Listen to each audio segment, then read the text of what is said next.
Assalamualaikum warahmatullahi wabarakatuh. Okey, kembali semula dengan saya Akmal dalam Vlog Your Blog edisi Kebun Lokal.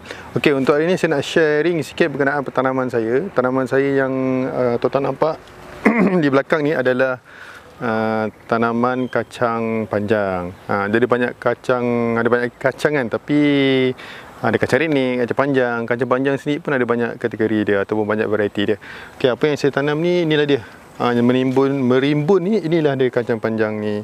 Okey, kacang panjang ni tuan-tuan puan, senang nanti kita, yang kita nak tanam ni lah. Yang penting kita kena semai dulu. Semai dia saya rasa saya pernah share pasal video berkenaan semaian, dan semaian tu semua benda basic kot. Dan semua orang perlu tahu lah. Ada separuh orang dia semai satu persatu, ada separuh orang dia semai sekaligus. Tapi mana-mana pun boleh terpulang. Okey, cuma saya nak share berkenaan dengan ni. Okay, kalau tuan-tuan nampak yang belakang ni adalah dia sebenarnya trellis.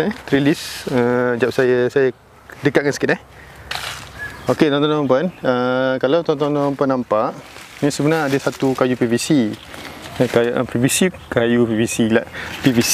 PVC dan juga satu jaring-jaring ni kan. Ini adalah sokongan ataupun trellis yang saya buat lah. Kalau bahasa Melayunya orang panggil pancang. Jadi sebenarnya untuk tanaman kacang panjang ni, dia perlukan matahari penuh. Dia memang nakkan matahari penuh, dan bila dia mula mengeluarkan bunga ataupun buah, dia akan start menguning lah macam ni. Dia memang akan reduce sikit dia punya tu. Ada orang mungkin dia faham kurang baja, jadi dia bagi baja lah. Tapi bagi saya, apa yang daripada pengalaman saya, bila dia start saja berbuah, dia akan mula menguning. Tapi buah tu dia ada yang jadi, ada yang tak jadi lah. Itu benda normal yang kita akan hadapi lah bila kita tanam apa-apa pun lah. Tanaman kacang panjang ni. Okey, tanaman kacang panjang ni pula, dia adalah sejenis tanaman yang menjala. Dan sebab tu pada awalnya saya memang buatkan trellis ni, dan saya pernah buat video untuk macam mana saya buat trellis ni daripada VC dan juga jejaring yang tahan karat tu. Kalau siapa-siapa nak tahu macam mana saya buat kaedah ataupun saya buat satu persatu atau step by step trellis ni, boleh tengok video saya dalam season Kebun Lokal season 2 ataupun 3 macam tu lah. Okey, saya tunjukkan macam mana bentuk bunga dia, atau macam mana buah dia bila start benda kecil atau dah dia besar. Jom. Okey, tuan-tuan dan puan, ini adalah salah satu daripada trellis yang saya tanam kacang panjang dekat di sini. Dan kat sini memang dia orang pula kacang panjang ni dah start berbuah dan berbunga dah. Ni dia punya kacang panjang yang mula mengeluarkan buah dia, dan dia akan keluar pada hujung-hujung macam ni. Okey, bunga dia jap masa kita cari. Ada tak bunga dia? Oh, ni bunga yang dah cabut. Okey. Right. Oh, ni buah lagi. Ni buah dia. Dia terselit-selit sikit kan. Okey, ini satu trellis yang tanaman kacang panjang saja. Kemudian ada satu di sini. Sekejap, saya tunjuk satu lagi. Okey, satu lagi dekat sini. Ni satu lagi lah. Tengok satu. Ada dua di sana. Ni sebelah bende ni. Dan satu lagi kat sini. Okey, tujuan dia. Okey, kejap. Saya betul tujuan dia lah. Kenapa kena ada satu, kena ada dua, ada tiga. Ada orang buat tiga, ada orang buat dua. Terpulang lah. Ini apa yang daripada pengalaman saya lah ya. Okey, daripada pengalaman saya, kalau kita tanam kacang panjang tu pada satu tempat sahaja, ataupun kita tumpukan dia, sebab saya itu semai, saya ada banyak semai tau, saya semai banyak juga biji benih, dan hampir katakanlah daripada 10 ada hampir 9 yang jadilah, kurang gitulah. Jadi kelebihan kalau kita buat 2-3 tempat ni adalah kita nak elakkan daripada serangga perosak. Satu laginya, kita nak ada diversity. Diversity macam mana perkataan dia? Bukan gitulah. Maksudnya dia nak tanaman tu pelbagai. Kita tak nak ada satu tempat tu satu tanaman, kita tak nak macam tu. Jadi kalau satu rosak, semua rosak. Contohnya kalau satu kena serang dengan belalang, semua dia serang, semua belalang serang. Jadi kita tak nak benda tu. Jadi saya pecahkan kepada 3 tempat ni. Kalau tengok tuan-tuan nampak kat belakang ni kan, yang ni sebenarnya tak edit pun, memang kena serang asyik kena serang dengan serangga saja. Dan ada kalanya saya rasa mungkin disebabkan kulat lah.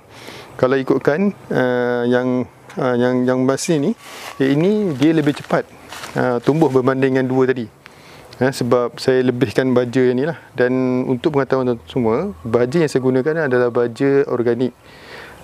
Baja daripada sedapur, baja mall, EM sedikit, kemudian ada sikit tanah tambahan, tanah bakar, abu kayu, itu saja.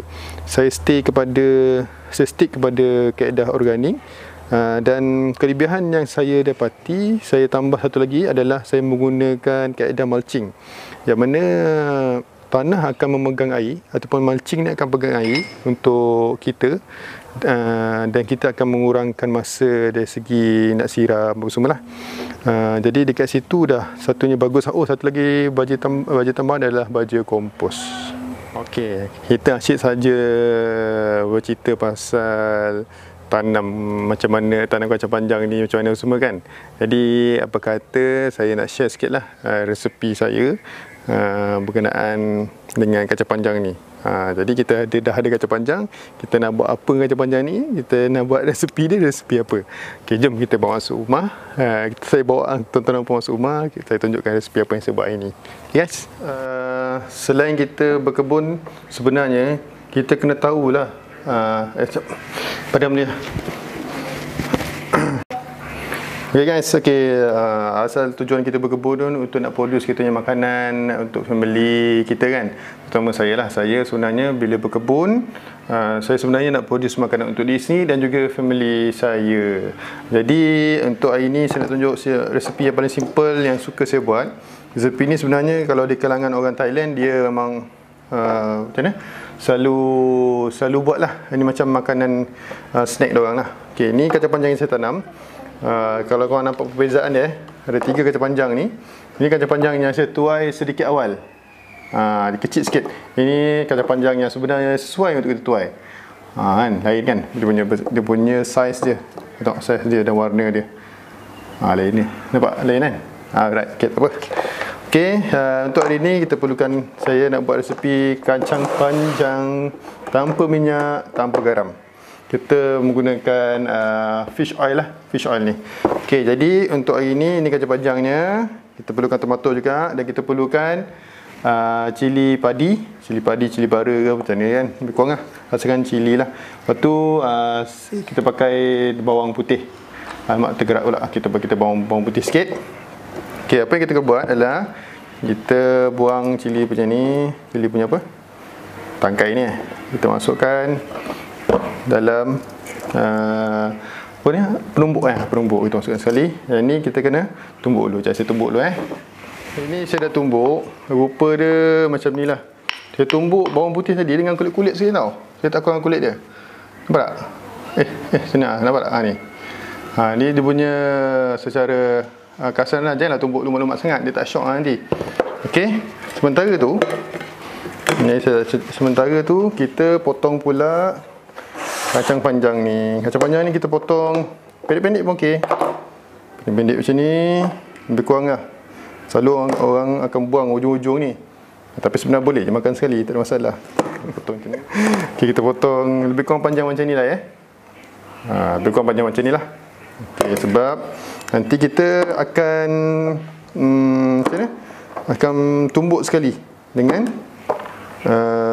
bawang putih tadi, dan juga cili padi ataupun cili bara yang kita letak tadi dalam lesung tadi. Masukkan kacang panjang ni dalam lesung. Dan kita nak tumbuk dia. Tumbuk tu bukan untuk tujuan nak lumatkan, hanya macam nak buat macam dia apa orang cakap, nak macam pecah-pecah sikit lah. Macam tu. Dah ni saya keluarkan tekstur ni lah, macam mana tekstur yang saya tumbuk ni lah. Macam ni rupa dia. Saya buat tak kuantiti banyak ni, saya buat sikit je sebab nak makan pun tak ramai, family saya kecil je. Okey, nah inilah bentuk dia. Nampak tak? Nampak? Ada barang jatuh ke? Okey, tomato ni kita hiriskan. Tak, hiris macam tu je. Tak ada ni. Okey, Kita kalau boleh kita dapat tomato yang jenis juicy-juicy, penuh berair tu best. Sedap sikit. Ada orang suka slice-slice ikut bentukan. Saya tak berminat yang tu. Saya buat macam ni je. Oh, terbang. Okey. Nak pilih. Okey, last sekali baru kita masukkan fish oil. Minyak ikan. Ini pun produk daripada Thailand dia sebabnya. Resepi ni pun dari Thailand kan. Okay, minyak ikan ni sebenarnya saya ikut secukup rasa lah. Secukup rasa tuan-tuan dan puan Okey, kemudian kita gaul. Minyak ikan tu lah yang akan menaikkan rasanya. Ini kalau makan waktu tengah-tengah ngantuk-ngantuk memang syok. Banyak sedap. Tengok nampak sedap ayah? Nampak ayah? Okey. Nah, ini korang dah boleh hidangkan sedap je. Sedap je, senang je. Tak sampai 10 ke 9 minit korang dah siap dah satu hidangan simple. Tak ada garam, tak perlukan garam, tak perlukan minyak. Tak ada dapur pun saya perlukan pada hari ini. Okey. Itu saja.